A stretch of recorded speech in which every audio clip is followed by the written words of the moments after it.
Biz Şarkı Türkistanlıkla vatandaki Xitay Komünist hakimiyetinin İslam dinine açıkan sokuşunu özbeti anlatarsa bu itikat meselesi.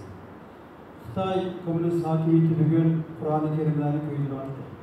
Bilisler Ürümçideki, Kaşgar'daki, Hotel'deki binalarda su akıdıgan kanalizasyonlar döşek etti. Kur'an-ı Kerim'de insanlar tuvaletler takmıştılar. Bunlar kıyması için. Kappağalarının köyleri. Xitay mescidlerimizi yıkıvatıdı, kabristanlıklarımızı yıkıvatıdı. Ve uçuk aşkarı devlet medyasından dinini Xitaylaştırman da var.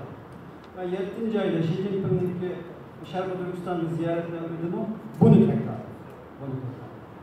Eğer biz bu meseleyi anlatarsa Müslümanlar bazı peygamberimizle hakaret kitap yazılanlarga ümit berdivası verdi ve hazır kadar onlar veriyor. Bundan bir yerde ben Kur'an-ı Kerim'li köylülümen de Facebook'a çıksam, Tehran'da, İslamabad'da, Kahire'de namazlarını kılıp bir derse ne çedenler öyle bir parasından. Ama Şarkı Türkistan'da bugün İslam dinine geçilen bir sokaç var. Müslümanlara anlattığı vaktimizde Xitaylar biz gözüden kılıvatıdı, izdivatıdı, öldürüvatıdı, o bu. Araplar her gün öldüren insanlarını kırvatıdı Müslümanlar. Suriye'de kırvatıdı, Yemen'de kırvatıdı, Filistin'de kırvatıdı, her gün kırvatıdı. O da benim deyim Allah sizi yardım olsun, ben vakit böyle işim oldu. Ama Xitay senin itikadına hücum kılıvatıdı. Senin itikadının virüs davatıdı. Senin itikad kılan Kur'an-ı Kerim'i köydürüvatıdı. Mescidlerini yıkıvatıdı. Bu dinini özgertimen devatıdı ve Kur'an-ı Kerim'ini kaydedip, özgertip, yazımen devatıdı. Bunu ben demevatıdı, emeliyet meneli. Delil, paket, ispatlarıyla oturup yarırsa, bu mesele hakkılık biz Xitay'ın hakiki İslam dininin başkan sonucunu Müslümanların yetiştiremeyiz. Yine bir, bunun karıta yeni bir meselenin ilişki doğru geliyor.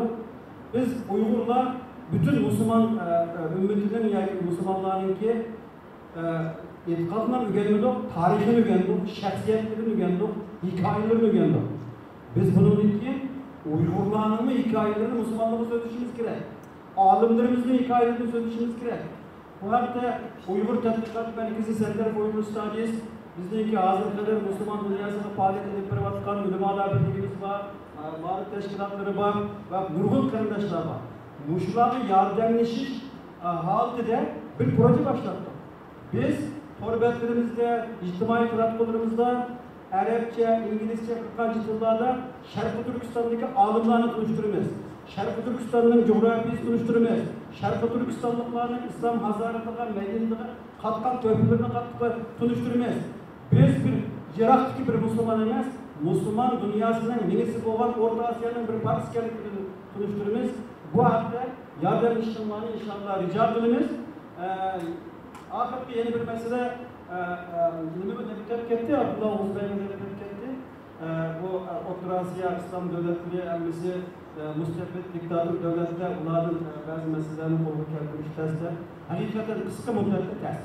Nayit doğru da ama biz xuddi ertivatlarga qaytadiğanda, Şarkı Türkistan'ın qaytadiğında gidek hazırlık kılsak, uzun mezgil qaytanmaydigan tedbirimiz erişimiz.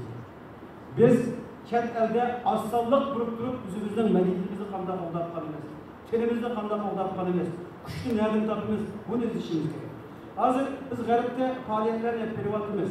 Bazı cemiyetlerimizge Garip demokratik teşkilatları altı götür yardım kılıvatı. Bilemizde bir Amerika'nın milyar tutulan Müslümanlara yardım kılıvatı. Engelliye yardım kılıvatı. Başka yerlerde kılıvatı. Eğer biz Şarkı Türkistan meselesini İslam dünyasına anlatalırsak, Müslümanlara anlatalırsak, bu tesiri burada yaparayım. Ben köpünce Müslüman devletleri Xitay'la biri bulunduğu Müslüman devletlerindeki bu işlerde tesir bulmayı göz kararışta şahsen edilmeyen.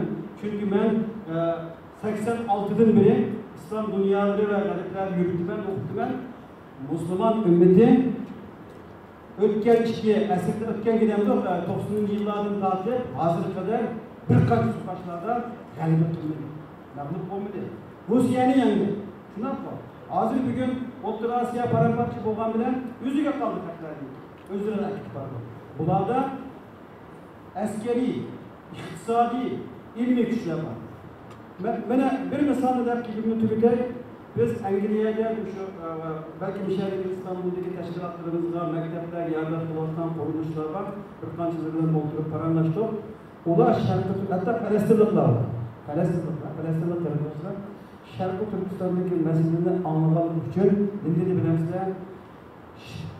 Gazza degan Falastindagi eng kichik hujum uchragan yer. Gazzaga deydi. Bir Müslüman Uygur'unu etip koysak deydi. Allah bir yerde erkeklik varken deydi. Esselamu Aleyküm diyeleydi. Mescid verip namaz okuyalaydı. Ülep kesse atanesi defne kılalaydı. Bu da bizim vatandaki bu meseleyi anlayan ki bununla itikad kıldı. Hem de biz bunu düşünürsek, yaxşı bir kırık Müslümanlara bu zulümünü her iki düşünürsek, kaldıysa o Müslüman bilen Allah'ın arasındaki mesele oldu. Toxtamaslik işimiz emas. Bugun g'arib davlatlarda men Xitoy bilan to'qinishyapti, manfaat kelyapti. Biz g'aribda qanday zulm yashayapmiz, g'aribdagi manfaatlar shunday o'zgaradi. Chiqadi, tushadi. Gündem o'zgardi, kun tartibi o'zgardi. Ammo biz bu mayli g'aribda bo'lsin, har yerda Uyg'urning masalasi bo'layotgan bir mezgilda ma'tarafni ehmon qilishga qat'iy bo'lmaydi. Biz Sharqi Turkistonga qaytish uchun Pokistonga berishimiz kerak, Afg'onistonga berishimiz kerak, Qozog'istonga berishimiz kerak, Qirg'izistonga berishimiz kerak. Ashar kirmaylarni kiramiz. Biz ashtirabga ne ishimiz kerak? Rahmat.